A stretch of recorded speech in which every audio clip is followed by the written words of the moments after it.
গল্পের নাম রহস্যময়ী ডায়েরি। রাত তখন গভীর, চারিদিকে নিঃশব্দতা। হঠাৎ এক বাজ পড়ল দূরে কোথাও। তাপস বিছানায় বসে তাকিয়ে আছে একটা পুরনো ডায়েরির দিকে। ডায়েরিটা সে পেয়েছে তার ঠাকুরদাদার পুরনো কাঠের আলমারি থেকে। আজ মন খারাপ থাকায় পুরনো জিনিস ঘাঁটছিল, আর তখনই এই ডায়েরিটা হাতে আসে। পাতাগুলো হলদে, গন্ধে ভরা সেই পুরনো কাগজের ঘ্রাণ।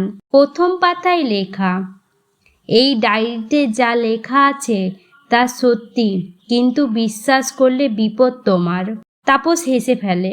পুরনো দিনের ভয় ভাবে সে, কিন্তু কৌতূহল থামে না। সে পড়তে শুরু করে। 10ই জানুয়ারি 1952। আজ রাতে ঘুম ভেঙে দেখি ঘরের কোনায় এক ছায়া মূর্তি। চোখ জলজল করছিল।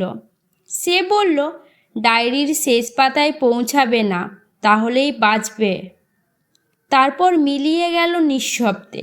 তাপস থমকে যায়, তবুও পড়ে যেতে থাকে। 14ই জানুয়ারি 1952। ছায়ামূর্তিটা আবার এসেছে। সে বলল, তুমি যেটা খুঁজছো সেটা সত্যিই আছে, কিন্তু তার মূল্য দিতে হবে। আমি জিজ্ঞাসা করলাম, কি খুঁজছি আমি? সে বলল, ডায়েরির রহস্য। তারপর পাতাগুলো ছেঁড়া, অদ্ভুত এক শূন্যতা। 25শে জানুয়ারি 1952।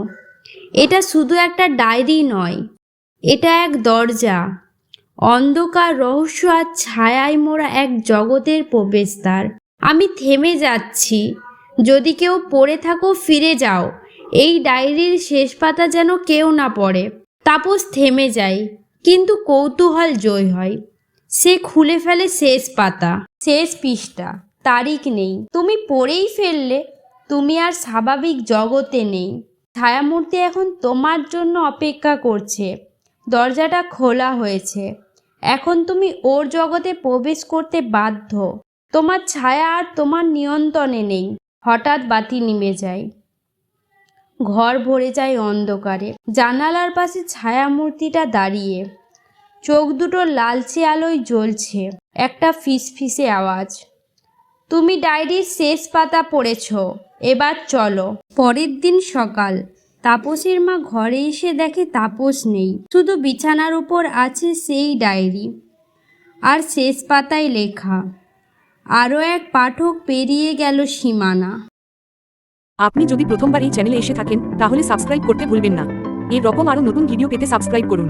ভালো লাগলে লাইক, কমেন্ট আর শেয়ার করতে ভুলবেন না।